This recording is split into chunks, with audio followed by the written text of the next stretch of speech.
At 40 years old, Darnell Jackson was a man who understood the value of stability. As a warehouse supervisor in St. Louis, his salary was a steady $57,000 a year. Not a fortune, but enough to build a life on. It was honest work, managing the flow of goods and the sweat of good people, and it paid the bills. More than that, it paid for the life his wife, Kiara, wanted to project. Their combined household income was $88,000, a sum that felt substantial on paper but evaporated into a mist of lease payments, credit card bills, and the constant, unspoken pressure to appear more successful than they were. The house, a modest but sturdy brick bungalow in North County, had been his father's pride and joy. It was the one truly solid thing in his life, a foundation of paid-off mortgage and cherished memories. But at 10:41 p.m. on a Tuesday night in October, the foundation of his marriage cracked clean through. He was standing in the shadows of the hallway just outside the bright rectangle of the kitchen doorway, a glass of water in his hand. He'd been about to step in when he heard Kiara's voice, low and conspiratorial, laced with a familiar, weary condescension. She was on the phone, her back to him, leaning against the cool granite of the $4,000 countertop she had insisted on 2 years prior. "I know, Mama. I know it's taking forever," Kiara sighed. Her fingers traced the rim of a wine glass. "But we have to be patient. It's a process." A pause. Darnell felt the ice in his glass begin to melt, a slow drip against his fingers. He knew who was on the other end of the line. Brenda, his mother-in-law, a woman whose approval was a currency Kiara was always trying to earn. No, he doesn't suspect a thing. He just goes to his little job, comes home, and thinks this is all for him. She let out a small, bitter laugh that sounded like cracking ice. It was a sound he knew well. He should have turned away. He should have made a noise, cleared his throat, let her know he was there. But he was frozen, a statue of a husband in his own home. Then came the words he had been dreading, the words his father had warned him about, the words that had been a specter in his marriage for 3 long years. "Look, you don't have to keep reminding me," Kiara said, her voice dropping even lower. "You're just temporary. We both know it. He's a means to an end." The sentence wasn't for her mother. Darnell realized with a jolt of cold clarity that she was repeating what her mother had just said to her. But it didn't matter who originated it. Kiara had said it. Again. For the second time. The glass in Darnell's hand felt impossibly heavy. The world seemed to shrink down to the sound of his own blood roaring in his ears. Twice. His father's voice echoed from a memory 5 years old, as clear as if he were standing right beside him. "Son, you're a good man, a loyal man. But loyalty can be a blindfold. I'm giving you this house free and clear, but there's a condition. For your own protection. She has to prove she sees it as a home, not just a stepping stone. If she ever tells you you're temporary, you tell her that's a mistake. If she says it twice, you call Mr. Harris." Darnell backed away from the doorway, his movements silent and deliberate. He placed the glass on the small hall table with a hand that did not tremble, though his insides were a churning sea of ice and fire. He retreated to the living room, sinking into his worn, comfortable armchair, a $300 piece he'd bought a decade ago, a stark contrast to the sleek, uncomfortable $1,200 leather sofa Kiara had picked out. The room was dark, lit only by the faint blue glow of the cable box. He stared at the blank television screen, but he wasn't seeing it. He was seeing the notarized document locked in the small, fireproof safe in his closet. A promise made to a dying father. A promise kept. And a trigger, now pulled for the second and final time. The life he had been living was over. He had no idea what was coming next, only that he would face it with the quiet finality his father had taught him. The outrage was a cold, hard stone in his gut, but his face in the dim light was a mask of pure calm. The game was over. He just had to play out the last few moves. What his wife and mother-in-law didn't know was that their long-term plan had just run into a very sudden, very permanent dead end. And he, the temporary man, was about to become the most permanent thing in their lives. Have you ever been made to feel small in your own home? Let us know in the comments how you found the strength to stand up for yourself. The story of Darnell's quiet revolution is just beginning. The facade of their domestic life had been constructed with careful precision, mostly by Kiara. It was a stage set for an audience of her friends and, most importantly, her mother. Darnell's role was simple: to be the stable, reliable background character who funded the production. He remembered the argument over the dining room table. He had found a solid oak set at a local furniture store for $450, sturdy and practical. "Darnell, no. It looks like something from your father's house," Kiara had said, her nose wrinkled in distaste. "We need something that says, 'We've arrived.'" They ended up with an $800 glass and chrome set from a trendy boutique in the Central West End, a fragile thing that collected fingerprints and wobbled if you leaned on it too hard. Darnell paid for it from his savings, a fund he'd been building for emergency home repairs. Their life was a gallery of these small, expensive concessions. Her car was a new model Nissan Altima, a $28,000 vehicle with a monthly lease payment of $380 that made Darnell wince every time it was deducted from their joint account. He, meanwhile, drove his 2012 Toyota Camry with 187,000 miles on it, a car he maintained himself on weekends. "When are you going to get rid of that old thing?" her mother, Brenda, had asked once, looking at his Camry parked in the driveway as if it were a piece of trash. "It's embarrassing." Kiara had just stood there, silent, offering no defense. The house itself was a source of constant tension. It was a gift from his father, a man who had worked for 35 years at the same manufacturing plant to pay it off. It was Darnell's inheritance, his only real asset, valued at a solid $250,000. When they married, Darnell, in a gesture of love and trust, had put Kiara on the deed. His father, already ill, but with his mind as sharp as a razor, had been furious. "A man's home is his castle, son," his father had said, his voice raspy but firm.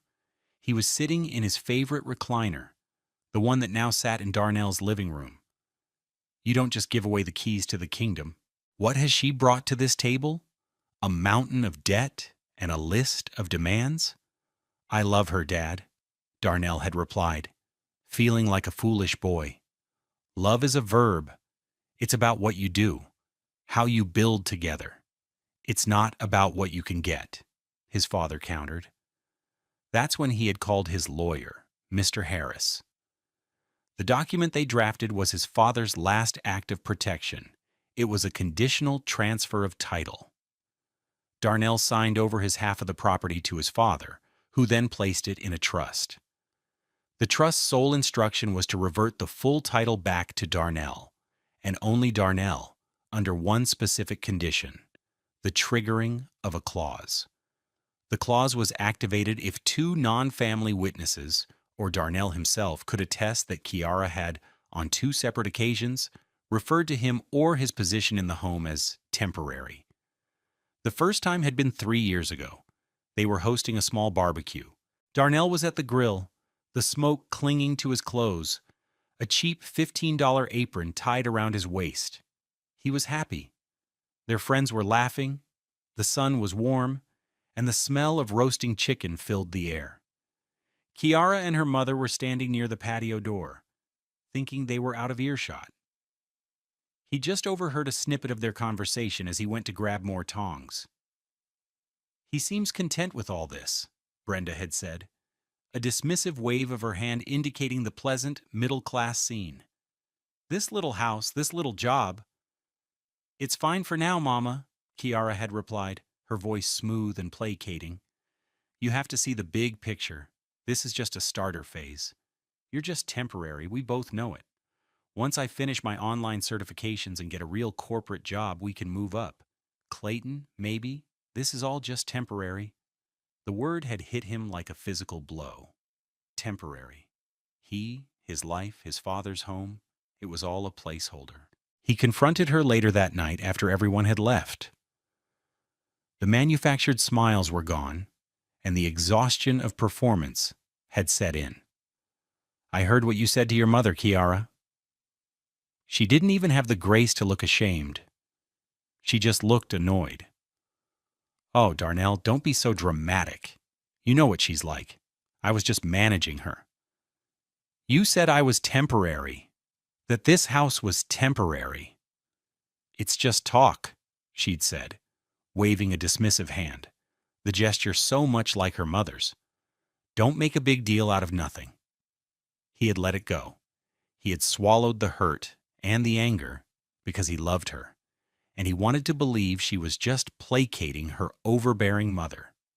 He wanted to believe the foundation was still strong. He had made a critical mistake. He had not understood that it wasn't just talk. It was the truth, spoken aloud. And now, 3 years later, she had said it again. The starter phase was apparently still in effect. He now understood that for Kiara, their marriage wasn't a partnership. It was a residency program, and he was just the landlord until she found a better place to live. The outrage didn't accumulate in a sudden explosion. It had been a slow, steady drip, eroding his self-worth piece by piece over 5 years. The escalating betrayal was a symphony conducted by Kiara, with her mother, Brenda, playing first violin. Brenda was a woman who measured the world in brand names and zip codes. She lived in a sleek 2-bedroom luxury apartment in Clayton, the kind of place with a doorman and floor-to-ceiling glass windows that looked out over other glass towers. Her rent was a staggering $3,200 a month, a fact she mentioned often, a subtle but constant reminder of Darnell's perceived inadequacy. Brenda's visits to their North County home were like inspections. She would run a manicured finger over a dusty bookshelf or eye the scuff marks on the hardwood floors with a barely concealed grimace. "Darnell, honey," she'd say, her voice dripping with faux sweetness, "a man's home reflects his ambition. You have to think about appearances." One Saturday, Darnell was in the backyard, carefully tending to the small vegetable garden his father had started. The tomatoes were just beginning to ripen on the vine. It was his sanctuary, a place of peace. Kiara and Brenda came outside, dressed for a day of shopping. Brenda was wearing a $1,500 Burberry trench coat, even though it was a perfectly sunny day. "What are you doing out here playing in the dirt?" Brenda asked, looking at his soil-stained jeans and worn $60 work boots. "It's a garden, Brenda. These will be our tomatoes in a few weeks," Darnell said, trying to keep his tone light. "Oh, that's quaint," she said. Kiara, standing beside her, just smiled weakly. "But really, Darnell, a man with a house this size should have a professional landscaping service. It's only about $200 a month. It's an investment in your property value." "I like doing it myself," Darnell said, his jaw tightening. "Of course you do," Brenda murmured, turning to Kiara. "Come on, sweetie, we'll be late for our appointment at Neiman Marcus. I saw a handbag you'll just die for." Darnell watched them leave, Kiara glancing back at him with an apologetic shrug, as if he were the one being unreasonable. The handbag, a sleek leather tote, appeared the next day. It cost $450, charged to their joint credit card. When he questioned the expense, Kiara was ready with a defense. "It was a gift from Mama," she'd said. "She put it on our card, Kiara." "She's going to pay me back. God, you scrutinize every little thing." "It's suffocating," she'd snapped, storming out of the room. Brenda, of course, never paid her back. The humiliations were often public. At a dinner party with Kiara's friends, a circle of young professionals who talked about stock options and weekend trips to Napa, the conversation turned to careers. A man named Marcus, a financial analyst, was describing a big deal his firm had just closed. "And what about you, Darnell? What's new in your world?" Marcus asked, turning to him. Before Darnell could answer, Kiara jumped in. "Oh, Darnell keeps the world moving," she said, with a bright, false smile. "He works at a warehouse. It's very essential." The word essential was delivered with a slight sneer, as if it were a synonym for unimportant.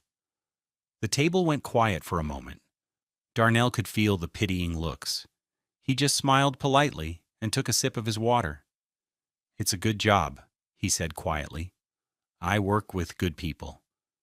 The rest of the evening, he was invisible. The conversation flowed around him, a river of talk about promotions, bonuses, and corporate politics he couldn't possibly understand. He was the designated driver, the silent partner, the man who owned the house they were in, but was somehow the least important person in the room. The cruelty wasn't always about money. It was about his very being. His taste in music was dated. His friends from the warehouse were rough. His idea of a nice evening, grilling in the backyard and watching a movie, was boring. "Why can't we do things?" Kiara would complain.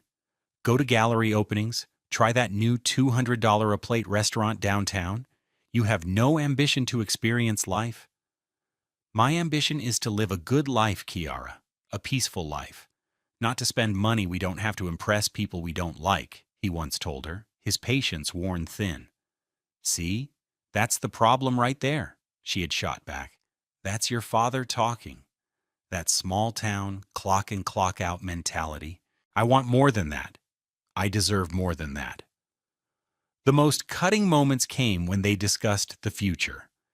Kiara was taking online courses for a project management certification, convinced it was her ticket out of her current $31,000 a year administrative assistant job and into a six-figure salary. Darnell supported her, paid for the $3,000 course fees without complaint, hoping it would bring her happiness, but her plans never seemed to include him. One evening, he walked into the bedroom and saw her scrolling through real estate listings on her laptop. Not in their area. She was looking at multi-million-dollar homes in Ladue. "Daydreaming?" he asked. Trying to sound playful, she slammed the laptop shut, startled. "Just looking, seeing what's out there." "Those places are in a different universe, Kai." "For you, maybe," she said coolly. "I'm planning for my future. You should try it sometime." Each comment, each dismissive gesture, each extravagant purchase on his dime was a drop of poison. He had been absorbing it for years, telling himself it was just Kiara's insecurity, her mother's influence. He thought his love and stability would be enough to anchor her, but after hearing her on the phone, he understood. He wasn't an anchor. He was ballast, meant to be jettisoned as soon as her ship was ready to sail. The accumulation of these betrayals no longer felt like 1,000 small cuts.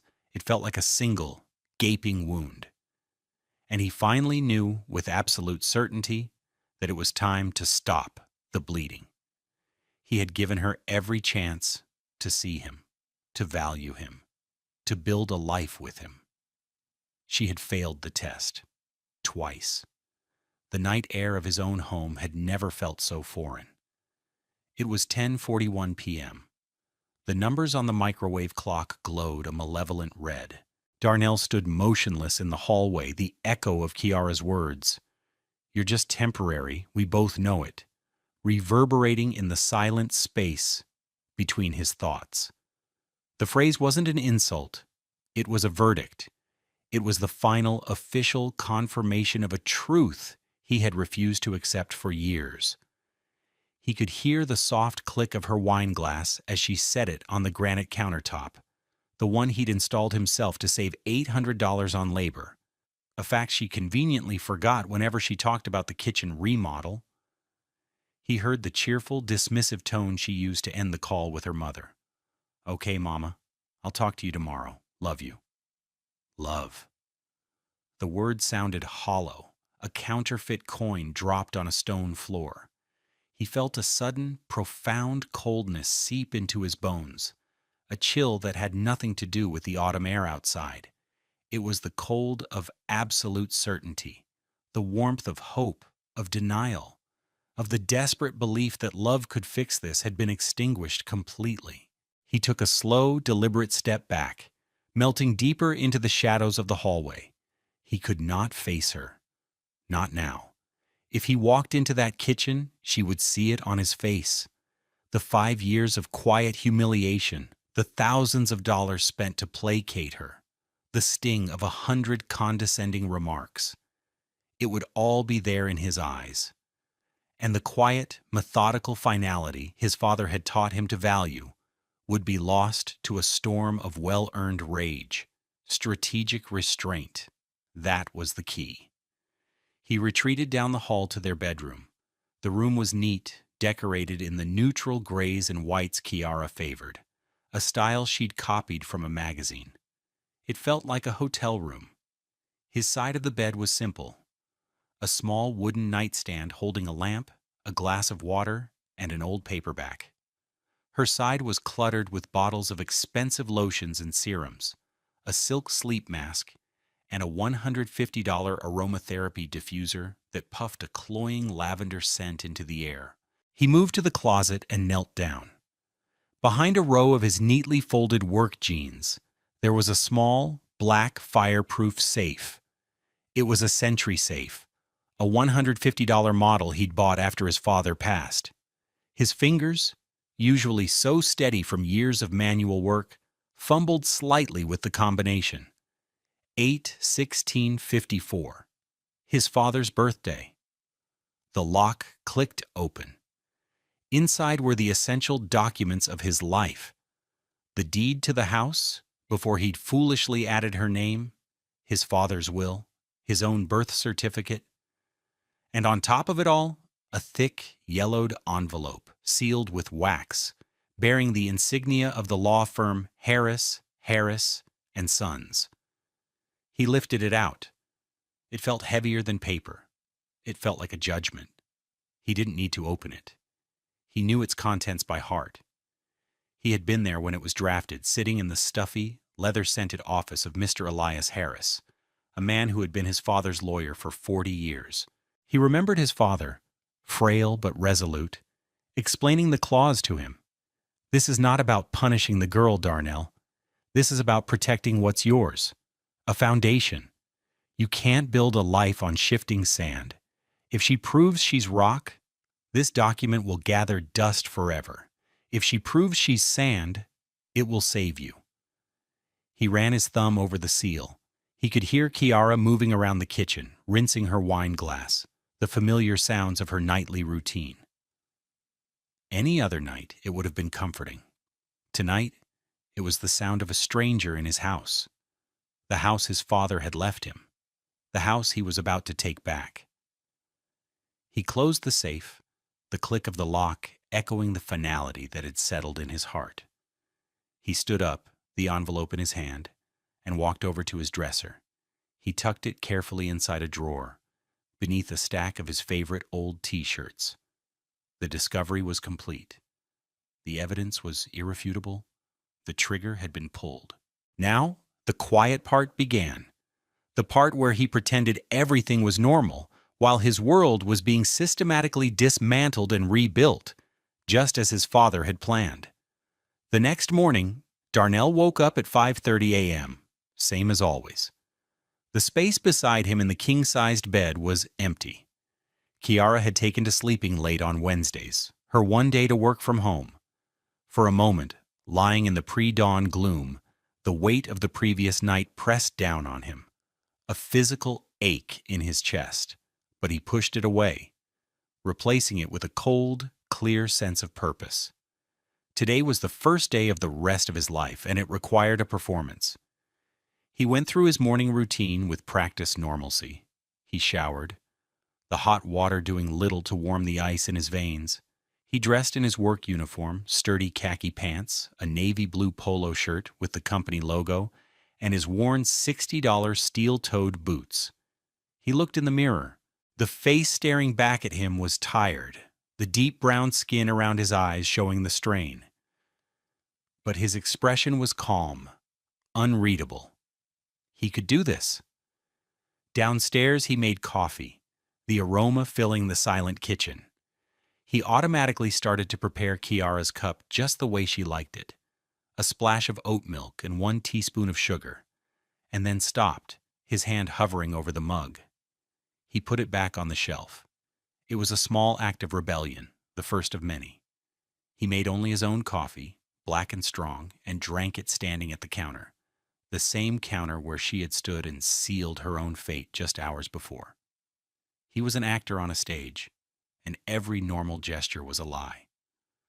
At 7:15 a.m., just as he was about to leave, Kiara drifted downstairs, wrapped in a $120 silk robe.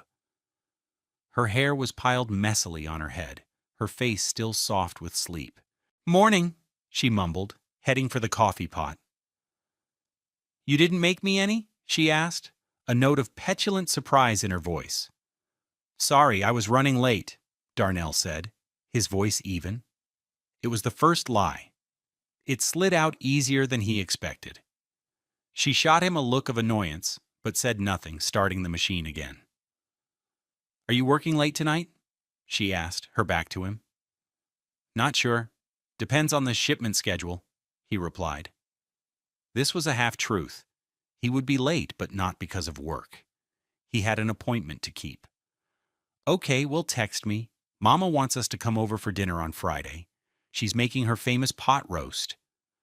Her famous pot roast was notoriously dry, but it was a command performance they were not allowed to miss. "We'll see," Darnell said, grabbing his keys from the hook by the door. "Have a good day." He didn't kiss her goodbye. He hadn't for months. Their affection had withered to a set of domestic routines, and even those were now falling away. As he drove his old Camry towards the highway, his phone buzzed. A text from Kiara. "Don't forget to transfer $200 for the electric bill. It's due today." He looked at the message. Normally, he would transfer it immediately from his personal account into their joint checking. His $57,000 salary was the bedrock that paid for the mortgage, which was non-existent, but she didn't need to know the house was paid off, the utilities, the insurance. Her $31,000 salary was for extras, handbags, lunches with her mother, her lease payment. He typed back a simple reply. "Will do." He did not transfer the money. This was the second lie. A lie of omission. The day at the warehouse was a blur of manifests and forklifts. He moved through his tasks with robotic efficiency, his mind miles away. His colleagues, men he'd known for years, noticed his quietness. "Everything all right, D?" asked his friend Leon, a burly man with a kind heart. "You're quiet as a church mouse today." "Just got a lot on my mind, man," Darnell said, forcing a small smile. "Woman troubles?" Leon asked, his voice gentle. "Something like that," Darnell admitted, the understatement of the century. At 4 p.m., he clocked out. Instead of heading home, he drove west, away from North County and toward Clayton. The neighborhoods changed, the modest brick homes giving way to sprawling mansions and gleaming glass towers. He pulled into the parking garage of a sleek office building, the kind Brenda would approve of. He had an appointment at 4:30 p.m. with Mr. Elias Harris. He was holding the thick, yellowed envelope from his father's safe. Playing dumb was exhausting. The weight of his silence felt heavier than any shipment he had ever managed, but every moment of feigned normalcy was a step closer to the end. Every lie was a brick in the new foundation he was building, this time for himself alone. The law offices of Harris, Harris & Sons were on the 14th floor, a world away from the dust and diesel fumes of the warehouse. The air was cool and smelled faintly of lemon polish and old paper. A receptionist with elegant silver braids looked up as Darnell approached. "I have a 4:30 appointment with Mr. Elias Harris. My name is Darnell Jackson." "Of course, Mr. Jackson. He's expecting you," she said, with a warm smile. Mr. Harris was waiting for him by the door of his corner office. He was a tall, distinguished black man in his late 70s, with a fringe of white hair and the same sharp, intelligent eyes Darnell remembered from 5 years ago.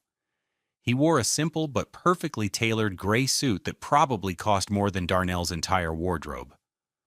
"Darnell, it's good to see you, son. Though I wish it were under better circumstances," Mr. Harris said, his voice a low, comforting baritone. He shook Darnell's hand firmly and gestured toward one of the 2 plush leather chairs facing his massive mahogany desk. The office was lined with books, not for decoration, but the well-worn kind, filled with notes and bookmarks. A window behind the desk offered a panoramic view of the city, a tapestry of steel and glass under the afternoon sun. "Thank you for seeing me on such short notice, sir," Darnell said, taking a seat. "Your father was more than a client, Darnell. He was a friend.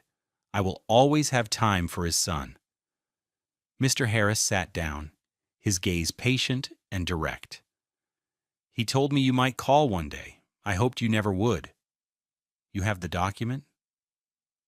Darnell nodded, pulling the yellowed envelope from his jacket pocket and sliding it across the vast expanse of the desk.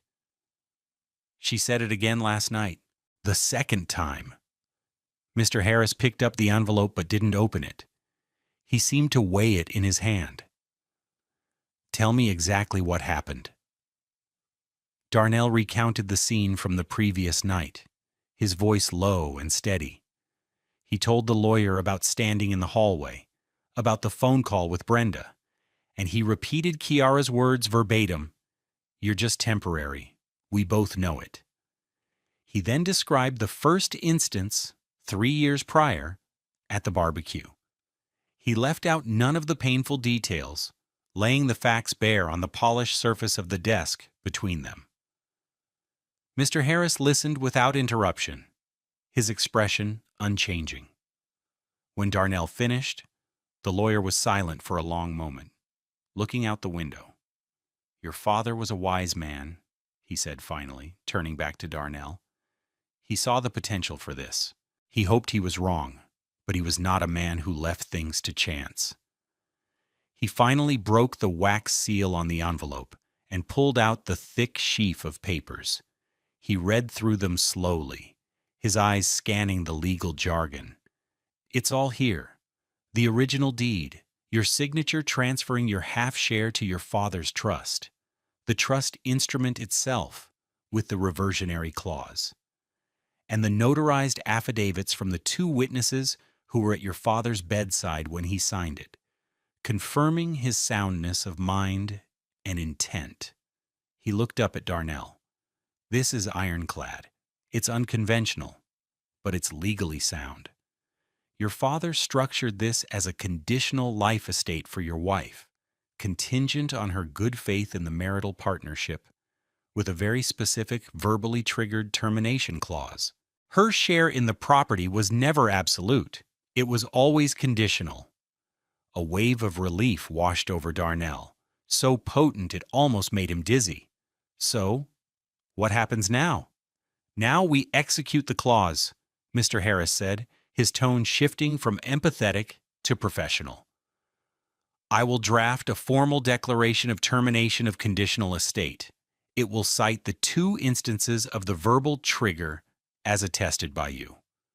We will file it along with a copy of the original trust document with the St. Louis County Recorder of Deeds. As soon as it is filed and stamped, the title to the property at 4518 Oakmont Drive reverts solely to you. The trust will dissolve, its purpose fulfilled. Your wife's name will be legally removed from the title. The house will be yours and yours alone, just as it was before you were married." "How long will it take?" Darnell asked. "The filing is instantaneous. We can do it electronically tomorrow morning. By noon tomorrow, the house will be legally yours. Then we serve her. Serve her? We will have a process server deliver a package to her. It will contain a copy of the filed declaration, a letter from me explaining the legal reality of the situation, and a formal notice to vacate the premises within 30 days, as she will no longer have any legal right of residence. Mr. Harris's face was grim but resolute. There will be no negotiation. The terms your father set are absolute. This isn't a divorce proceeding where assets are divided. This is the execution of a pre-existing private legal agreement. She was a beneficiary of a trust, and she violated its terms. The benefit is now terminated. He named his fee a $5,000 retainer to handle the filing, the service, and any potential legal challenges, which he deemed unlikely to succeed. Darnell didn't hesitate. He had more than that in his personal savings account, the one Kiara didn't know about. It was the emergency repairs fund he'd been building for years. This, he thought, was the biggest emergency of all. He wrote the check. "Darnell," Mr. Harris said, folding the check and placing it aside. "This will be unpleasant. She will be shocked. She will be angry. She will likely say terrible things. Are you prepared for that?" Darnell thought of the last 5 years, the small humiliations, the condescension, the feeling of being a stepping stone. "I'm prepared," he said, his voice harder than he'd ever heard it. "She made her choice. Now I'm making mine." The strike was not a single, explosive event. It was a series of quiet, deliberate actions executed with the precision of a military operation. At 9:15 a.m. the next day, a Thursday, Darnell was standing on a loading dock overseeing the unloading of a truck full of home appliances when his phone vibrated. It was an email from Mr. Harris. The subject line was simple: "Filing complete." Attached was a PDF file with the official stamp of the street. Louis County Recorder of Deeds, dated that day, time-stamped at 9:12 a.m. He opened the document. There it was, the Declaration of Termination. His name was listed as the sole grantee. The house on Oakmont Drive was his. A wave of something he couldn't quite name. Not joy, not yet, but a profound and grounding sense of rightness settled over him. He took a deep breath of the cool morning air and went back to work. The second part of the plan was scheduled for 6:30 p.m. that evening. Mr. Harris had arranged for a professional process server, a neutral third party, to deliver the package to their home. Darnell had made sure to be away. He told Kiara he was working late, a necessary lie. In reality, he was sitting in his Camry in a public park 3 miles away, watching the sun dip below the horizon. The sky was streaked with orange and purple. It felt like the end of an era. At 6:38 p.m., his phone buzzed. It was a text from the process server, package delivered and signed for by Kiara Jackson at 6:32 p.m. Darnell closed his eyes. It was done. Inside the house at 4518 Oakmont Drive, Kiara had just accepted the large manila envelope from the stern-faced man at the door. She signed for it with a frown, assuming it was more paperwork for her online courses. She dropped it on the glass and chrome dining table and went back to the kitchen to check on the pasta she was boiling. She was annoyed Darnell was late again. She was planning to talk to him tonight about the upcoming ski trip her friends were planning for January. It was expensive, $2,500 per person, and she needed him to agree to pull the money from his savings. After eating a solitary dinner in front of the television, she remembered the envelope. With a sigh, she picked it up and tore it open, still sitting on the $1,200 leather sofa. The first page was a cover letter on heavy cream-colored paper, bearing the letterhead of Harris, Harris, and Sons. Her eyes scanned the first few lines. "Dear Ms. Jackson, please be advised that as of 9:12 a.m. on this date, your conditional life estate and right of residence at the property located at 4518 Oakmont Drive has been legally terminated." She blinked, confused. Conditional life estate? The legal jargon was impenetrable. She tossed the letter aside and looked at the next document. It was the Declaration of Termination, the same one Darnell had seen that morning. She saw the legalese, the references to trusts and clauses, and then she saw the paragraph that made the blood drain from her face. Said termination is triggered by the second of two attested instances of the verbal clause, in which the beneficiary referred to the primary grantee, Darnell Jackson, or his position in the home, as temporary. The first instance occurred on or about August 12th, 3 years prior.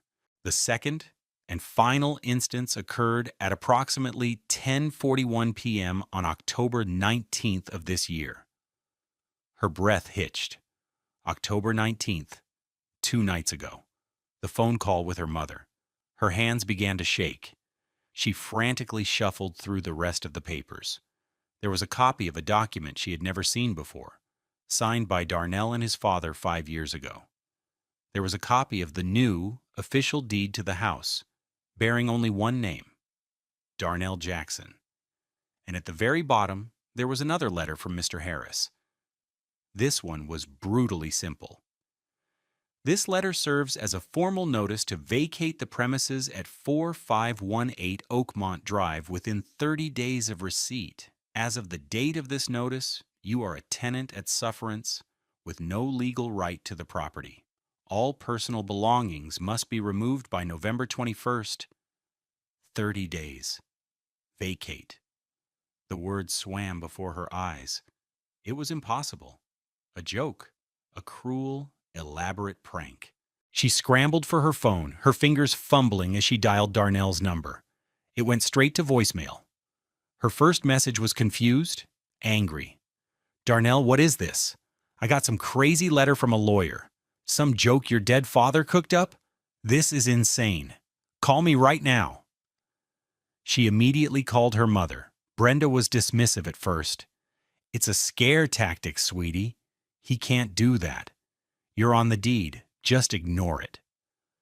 But Kiara's panic was rising. She called Darnell again and again. Each call went to voicemail, his calm, recorded voice a maddening counterpoint to her rising hysteria. The voicemails began to chart her emotional collapse in real time. Voicemail number 2, 7 minutes later. Darnell, I'm serious. Call me. What the hell is going on? My mother's lawyer is looking into it, and you are going to be in so much trouble for this. You can't just kick me out of my own house. Voicemail number 3, 15 minutes later, her voice trembling. Okay, I read the papers again. The trust? Your father's trust? You never told me about this. This is some kind of trick. It's not legal. It can't be legal. Please, just call me. We can talk about this.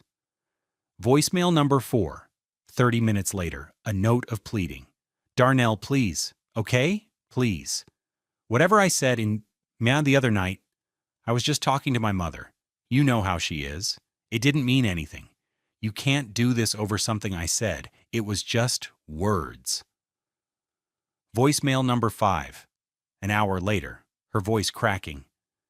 This is our home, our life. You can't just throw it all away. 5 years, Darnell. You're just going to throw away 5 years? I love you. Please, baby, just come home. We can fix this. I'll do anything. Voicemail number 6, 2 hours later, sobbing. You can't do this to me.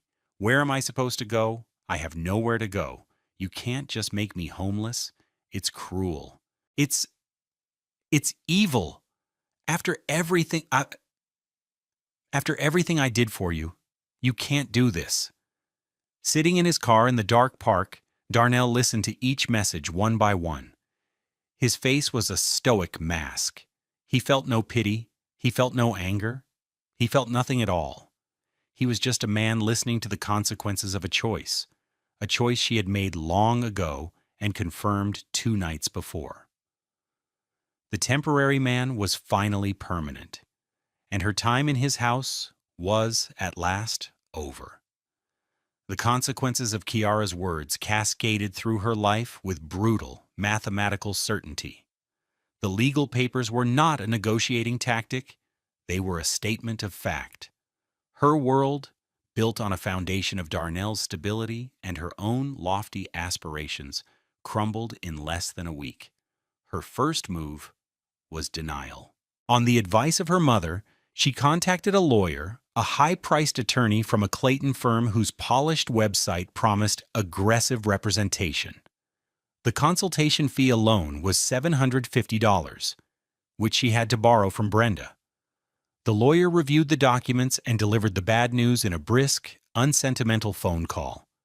"The trust and the reversionary clause are airtight, Ms. Jackson," the lawyer stated. "It's an unusual setup, but it's legally sound. The property was never truly a marital asset in the traditional sense. You were a conditional beneficiary, and the condition was violated. You have no claim. My advice is to comply with the notice to vacate. Fighting this would be a waste of money, frankly." The total cost of this piece of advice was $750. The second consequence was social. The story she had so carefully crafted for her friends, of a power couple on the rise, temporarily in a starter home, before their inevitable move to Clayton, imploded. She tried to spin it, telling her friend Marissa that they were selling the house as part of an amicable separation. "Oh, that's too bad," Marissa said, her voice laced with a pity that was worse than scorn. "So where are you moving?" I'm moving in with my mother for a little while, just to sort things out," Kiara mumbled. The shame was a physical heat on her cheeks. Moving back in with her mother at 38 was not part of the plan. The third and most devastating consequence was financial. The reality of her $31,000 a year salary, a sum she had always considered temporary pocket money, crashed down on her. Without Darnell's $57,000 income subsidizing her life, her budget was a disaster. Her $380 monthly lease payment on the Nissan Altima, once an afterthought, now represented nearly a quarter of her take-home pay. Her credit card debt, which totaled over $8,000 across 3 cards, filled with charges for restaurants, clothes, and vacations she couldn't afford, now accrued interest at a terrifying rate. She looked for an apartment, but the numbers were grim. A decent one-bedroom in a safe neighborhood started at $1,200 a month, requiring a security deposit and first month's rent she simply did not have. Her dream of a Clayton high-rise was a bitter joke. She had no savings. For 5 years, she had lived a lifestyle supported by an $88,000 household income, while contributing only debt and disdain. The notice to vacate gave her 30 days. Darnell, on Mr. Harris's advice, did not return to the house. He stayed with his friend, Leon, sleeping on a couch, giving her space to pack. He communicated only through text, his messages brief and impersonal. "The water bill is paid. Let me know when you will be out." Her pleas grew more desperate. She sent him long, rambling texts, alternating between declarations of love, furious accusations, and tearful apologies. He read them and then deleted them. It was all just noise. The final, humiliating consequence was the move itself. She couldn't afford movers, so she had to rely on her mother and one resentful cousin. The process took a full weekend. Packing up the life she had taken for granted was a brutal education. The $800 glass dining table wouldn't fit in her mother's small apartment. She had to sell it on Facebook Marketplace for $150. The $1,200 leather sofa also had to go, fetching only $300. Piece by piece, the expensive stage set of her life was dismantled for pennies on the dollar. Her new home was the second bedroom in Brenda's $3,200 a month Clayton apartment. What had seemed like the pinnacle of luxury when she was a visitor now felt like a gilded cage. The room was small, barely fitting a bed, and the few boxes of clothes she'd brought, There was no space for her things, no privacy. She was a guest in her mother's home, and Brenda never let her forget it. "You see, Kiara," Brenda said on her first night there, as they ate a silent dinner, "this is what happens when you hitch your wagon to a man with no ambition. You should have left him years ago." Kiara looked at her mother, the architect of so much of her discontent, and for the first time, she felt a flicker of the same cold rage Darnell must have felt. But it was too little, too late. She had made her choices. She had dismissed the steady, reliable man who had given her a home. She had called him temporary, and in the end, it was her place in his life that had proven to be exactly that. The house on Oakmont Drive was quiet now, waiting for its rightful owner to return. 1 year later, the house on Oakmont Drive was no longer quiet. It was filled with the low hum of a contented life. Darnell had moved back in the day after Kiara had moved out, and the first thing he did was open all the windows, letting a fresh autumn breeze sweep through the rooms, clearing out the last remnants of her cloying lavender scent and the ghost of her dissatisfaction. He had kept his promise to himself and his father. He had kept the house. But he hadn't wanted it to be an empty monument to a failed marriage. On the advice of Mr. Harris, who had become a trusted mentor, he decided to generate passive income. He placed an ad to rent out the 2 spare bedrooms. He was careful in his selection, looking for the same qualities his father had valued: stability, respect, and quiet decency. The first tenant was a young graduate student named Michael, who was studying urban planning at Washington University. He was quiet, studious, and paid his $600 rent on the first of every month without fail. The second was a woman in her 50s named Sarah, a nurse at a nearby hospital who needed a peaceful place to rest between her long shifts. She also paid $600 a month. The combined $1,200 in monthly rental income was a significant boost to his finances. He put it all into a high-yield savings account, the same one he had once used to pay for Kiara's whims. Now, it was building his future. The house felt more like his own than it ever had. He sold the fragile glass dining table and the uncomfortable leather sofa, replacing them with a sturdy, handcrafted wooden table from a local artisan, and his father's old, comfortable recliner. The sleek, impersonal gray walls of the living room were now painted a warm, welcoming cream. His greatest joy was the garden. He had expanded it, tilling the soil and adding 2 new raised beds. On Saturday mornings, you could find him there, his hands in the rich earth, tending to his tomatoes, peppers, and zucchini. The garden was thriving, a testament to his care. It was a tangible representation of his new life, patient, deliberate, and fruitful. The sun was setting one warm evening in early autumn as Darnell sat on his back porch, sipping a cold beer and looking out over his small kingdom. The bitterness he had felt was gone, replaced by a profound sense of peace. He had not sought revenge, he had sought accountability. He had enforced a boundary set by a wise and loving father, and in doing so, he had reclaimed his own life. His phone buzzed. It was a text from a number he didn't recognize, but he knew who it was. It had been 6 months since the last one. Darnell. "I know it's been a long time. I'm doing okay. I have my own place now, a small studio. I'm paying my own bills. It's hard. I just wanted to say, you were right, I was wrong. I'm sorry."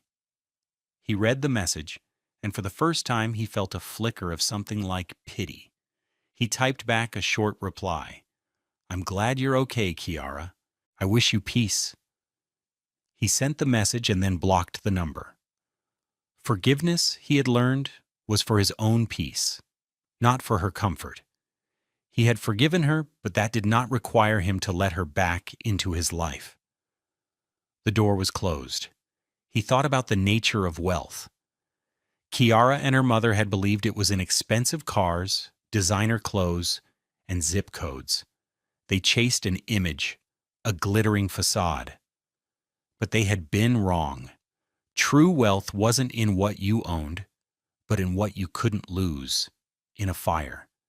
It was in the security of a paid-off home, the satisfaction of honest work, the peace of a quiet evening, and the love of a father who had looked out for him even from beyond the grave. It was the solid ground beneath his feet. He was not a temporary man. He was a man with roots, and he was finally home. We all face moments where we are underestimated. The world tells us we are temporary, that we are a means to an end. But true strength isn't about shouting your worth. It's about quietly building a life so solid that it speaks for itself. It's about tending your own garden, knowing that what you nurture with patience and integrity will eventually flourish. True wealth is peace of mind. It's the foundation you build for yourself, brick by brick, choice by choice. Never let anyone tell you that you are temporary in the home you have built. Thank you for joining us on Love Beyond Pride. If Darnell's story of quiet strength resonated with you, please consider liking this video and subscribing to our channel. Your support helps us continue to share stories of resilience, justice, and the enduring power of self-respect.